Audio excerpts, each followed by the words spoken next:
علامہ عبدالعزیز ابن باز رحمہ اللہ نے فتویٰ دیتے ہوئے پہلا جملہ یہ لکھا کہ تو کافر ہے، مسلمان نہیں۔ کیوں؟ اللہ نے نماز کا جو فرض مقرر کیا ہے وقت، تو نے اس کو بدل کر اپنے نفس کی خواہشات پہ چلتے ہوئے نیا وقت مقرر کر لیا ہے، تو یہ تیرے کفر پہ دلیل ہے۔ ایک بندہ وہ ہے جو فجر کی نماز پہ الارم لگاتا ہے لیکن نیند کی شدت کی وجہ سے وہ نہیں اٹھ سکتا، وہ جب اٹھے گا نماز پڑھے گا، اس کا حال الگ ہے، اس کا حال الگ ہے۔ لیکن ایک بندہ وہ ہے جو الارم ہی 8 بجے کا لگاتا ہے کیونکہ اس نے 8 بجے ڈیوٹی پہ جانا ہے، تو انسانوں کی نوکری اس کو عزیز ہے، رب کی غلامی عزیز نہیں ہے۔ جو اس طرح عمدن قصدن وقت نکال کے نماز پڑھتا ہے تو شیخ کا یہی فتویٰ ہے۔ کہا جاتا ہے مجبوری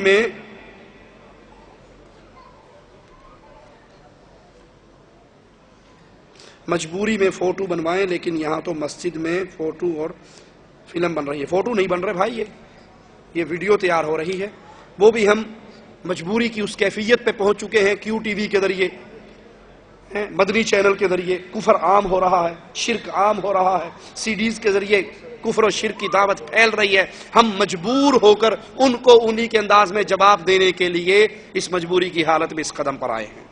اگر باپ اپنے بیٹے یا بیٹی کا کسی جگہ رشتہ کرنا چاہے اور بیٹا یا بیٹی نہ کرے، مطلب یہ ہے کہ باپ اپنی مرضی سے بیٹے یا بیٹی کا رشتہ کر سکتا ہے جبکہ بیٹا یا بیٹی راضی نہ ہو، اسلام کی روشنی میں وضاحت کرے۔ دیکھیں، بیٹے کے لیے تو باپ کی شرط ہی نہیں ہے، بیٹے کے لیے باپ کی رضامندی کی شرط نہیں ہے۔ شادی لڑکے نے کرنی ہے، باپ کو راضی کر لے ٹھیک ہے، اور اگر باپ راضی نہیں ہوتا تو اس کے لیے یہ شرط نہیں ہے۔ لیکن بیٹی کا نکاح ولی کی اجازت کے بغیر نہیں ہو سکتا۔ جس طرح بیٹی کا نکاح ولی کی اجازت کے بغیر نہیں ہو سکتا، اسی طرح بیٹی کو اسلام نے حق دیا ہے کہ جب تک ولی اس کی رضامندی نہ لے لے وہ زبردستی نکاح نہیں کر سکتا۔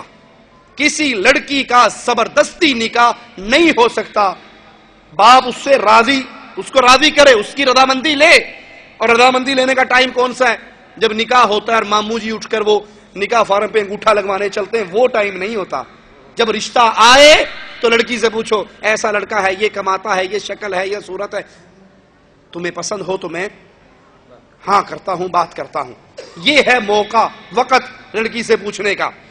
جو لوگ اس خیال میں رہتے ہیں ان ساڑی کڑیاں دی زبان ایڈی لمبی ہوگی پوچھنا پڑے گا، یہ حق اس کو اللہ نے دیا ہے، تو کون ہوتا ہے چھیننے والا؟ یہ حق اللہ نے دیا ہے، تم چھیننے والے کون ہو؟ لڑکی کو اجازت ہے، اس کو پسند نہ ہو اور نکاح ہو جائے وہ نکاح ختم کر دیا جائے گا اور اس کو لوٹا دیا جائے گا۔ اس پر ہماری پوری سی ڈی بیٹی کی شان آ چکی ہے۔ ایک حدیث سناتا ہوں، ایک واقعہ۔ عبداللہ ابن عمر کی شادی ہوئی عثمان بن مظعون رضی اللہ عنہ کی بیٹی سے، وہ فوت ہو چکے تھے۔ ان کے بھائی نے اپنی بھتیجی کا، بھائی نے اس بھائی کو اس کا کفیل بنایا تھا، اس نے اپنی بھتیجی کا نکاح ان سے کر دیا۔ دوسرے صحابی نے ان سے شادی کرنا چاہی، ماں بھی ان کی طرف چلی گئی، نکاح ہو گیا۔ عبداللہ بن عمر کہتے ہیں وہ میری بیوی بن گئی، میں اس پہ قادر ہو گیا۔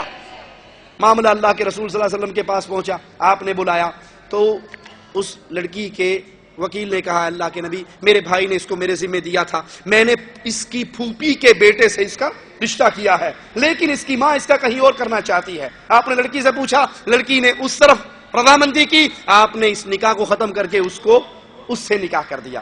ابن عمر کہتے ہیں یہ میرے پاس آ کر میری بن کر مجھ سے چھینی گئی۔ یہ شریعت کی تعلیم ہے، لڑکی سے اس کی رضامندی لینا ضروری ہے۔ میں گورنمنٹ کی سروس کرتا ہوں، گورنمنٹ میں ہر مہینے میری تنخواہ میں سے کچھ پیسے کاٹ لیتی ہے۔ نوکری مکمل ہونے کے بعد مثال کے طور میرے ذاتی کٹے ہوئے پیسے 1 لاکھ بنتے ہیں، جبکہ گورنمنٹ مجھے 1.5 لاکھ دیتی ہے۔ اوپر والا 50,000 میرے لیے جائز ہے نہیں، جتنا آپ کی تنخواہ سے کٹا ہے اتنا آپ لے لیجئے۔ اہل سنت والجماعت کے اندر مشہور 4 مذاہب ہیں۔ بعض علماء سے سنا ہے کہ ایک امام کا مقلد ہونا ضروری ہے۔ کیا مقلد ہونا ضروری ہے؟ اگر ضروری نہیں تو قرآن و سنت کی روشنی میں جواب دیں۔ اگر مسلمانوں پر 4 اماموں میں سے ایک امام کا ماننا ضروری ہے، اس کے بغیر اس کا ایمان پورا نہیں، تو 4 اماموں سے پہلے جو دور گزرے جن کے بارے میں نبی نے گارنٹی دی بہترین دور میرا، پھر میرے بعد آنے والوں کا، پھر اس کے بعد آنے والوں کا، وہ کس امام کو مانتے تھے؟ جس امام کو مان کے ابو بکر صدیق اکبر بنے، خطاب کا بیٹا فاروق اعظم بنے، عثمان ذی النورین بنے، علی حیدر کرار بنے، اس امام کو آپ بھی مان لو۔ चारों इमामों की इज्जत करो, 12 इमाम की इज्जत करो, हर इमाम की इज्जत करो, हर बंदे से रसूल की दी हुई बात कबूल कर लो। लेकिन अगर कहीं किसी इमाम की बात नबी की बात से टकरा जाए तो हरफ आखिर किसी इमाम की बात नहीं है, बल्कि इमाम आज़म मुहम्मदुर रसूलुल्लाह की बात है। हर बंदे से गलती हो सकती है, 4 इमामों से गलती नहीं हो सकती है, लेकिन रसूलुल्लाह से गलती, वमा यंतिकु अनिल हवा इन हुवा इल्ला वह्युन यूहा, हर बंदा अपनी मर्जी से बोलता है, मोहम्मद करीम शरीयत की बात रब की मर्जी से करते हैं। तो इसलिए अगर ये 4 इमाम पकड़ना जरूरी होते तो इन 4 इमामों से बहुत अफजल और आला 4 खुलाफा नहीं गुजरे मेरे नबी के, उनके नाम पे नहीं मदद बनना चाहिए था। ये उम्मत को जोड़िए, अल्लाह के लिए उम्मत को ना तोड़िए। और उम्मत न 4 पे जुड़ सकती है, न 12 पे जुड़ सकती है। उम्मत जुड़ेगी तो सिर्फ मुहम्मदुर रसूलुल्लाह के नाम पे सल्लल्लाहु अलैहि वसल्लम। आजकल हम लोग अपनी बीवियों से 2 साल तक परदेश में रहते हैं, ये तरीका सही है या नहीं, इसके बारे में बयान करें। सुनने के बाद अमल कर लोगे? मजा लेने के लिए सवाल करते हो? हाथ उठाओ जिनको मैं मसला सुनाऊं और वो सुबह खरूज लेके बीवी के पास चले जाएं। सुन के मानना नहीं, पूछने मौलवी साहब कहते की ने हजरत उमर ने कानून जारी किया था कि 4 महीने के बाद बॉर्डर पे लड़ने वाले जो हैं वो भी अपनी बीवियों के पास वापस आए। मैंने 11 साल नमाज नहीं पढ़ी, क्या मैं 11 साल की क़ज़ाए उम्री पढ़ूं? क़ज़ाए उम्री का कोई सबूत नहीं है। जिस दिन आप तौबा करोगे आपकी नई जिंदगी का आगाज होगा, ठीक है? तौबा से पिछले गुनाह माफ हो जाते हैं। क्या सिगरेट हराम है? जी, सिगरेट बिल्कुल हराम है। मेरे बेटे के लिए दुआ फरमाएं, अल्लाह उनको नेक बनाए, आपका फरमाबरदार बनाए। अगर बीमार है तो अल्लाह उन्हें शिफा दे। हमारे गांव में मस्जिद है, वहाँ का इमाम साहब साहिबुल बिदअ है और अकीदा भी दुरुस्त नहीं। क्या इसके पीछे नमाज पढ़ना जायज़ है? टैक्सी ड्राइवर अंधा हो, उसकी गाड़ी में बैठना जायज़ है? नहीं बैठोगे। जो तौहीद का अंधा है उसके पीछे नमाज कैसे पढ़ लोगे? एक अंधा आपकी गाड़ी का ड्राइवर नहीं बन सकता, आपके ईमान का ड्राइवर कैसे बन गया? मुशरिक के पीछे नमाज नहीं होती, बिदअती के पीछे नमाज नहीं होती। क्या नमाज में रफ़दैन ज़रूरी है? अगर नबी करीम से मोहब्बत है तो नबी करीम सल्लल्लाहु अलैहि वसल्लम से कोई एक नमाज, मैं अल्लाह से डर के अल्लाह के घर में खड़े होकर कह रहा हूँ, जो कह रहा हूँ फरिश्ते लिख रहे हैं, जो लिख रहे हैं उसका क़यामत के दिन मैं जवाब दे हूँ। मेरी कब्र में आपने नहीं आना और किसी और शेख पीर ने भी नहीं आना।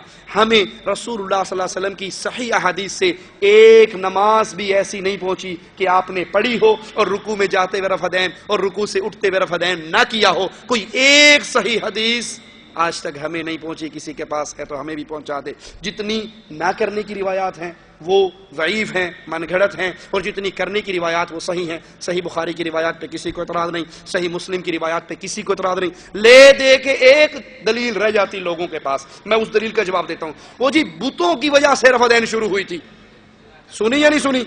बुतों की वजह से। अरे भाई, जमात से नमाज कहाँ फर्ज हुई? मदीना में।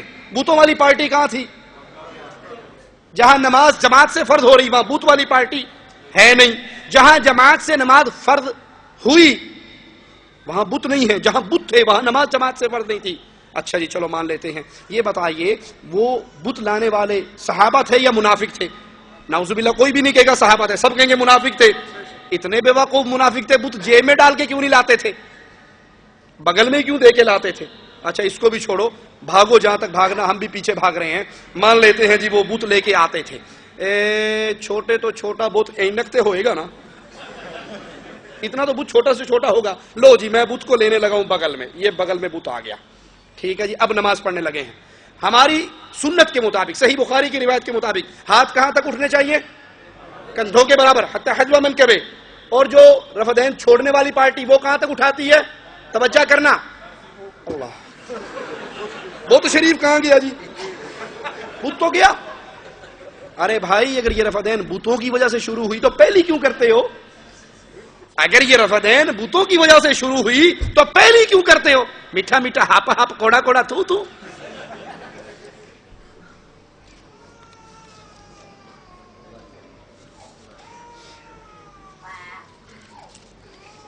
क्या हजरत आपकी तकरीर के बाद दुआ क्यों नहीं मांगी जाती? हमने दुआ मांगी नहीं मांगी जी? मांगी यार, मुंह पे तो झूठ ना बोलो भाई। जो आपका मसला है कि इज्तिमाई दुआ हाथ उठाकर क्यों नहीं मांगी जाती, क्योंकि इसकी दलील हमें रसूलुल्लाह के अमल से नहीं मिलती सल्लल्लाहु अलैहि वसल्लम। हम तो वो काम करते हैं जो हमारे आका ने किया। हमारे आका भी एक हैं, इमाम आज़म भी एक हैं, कायदे आज़म भी एक हैं, एक ही हस्ती को पकड़ा है।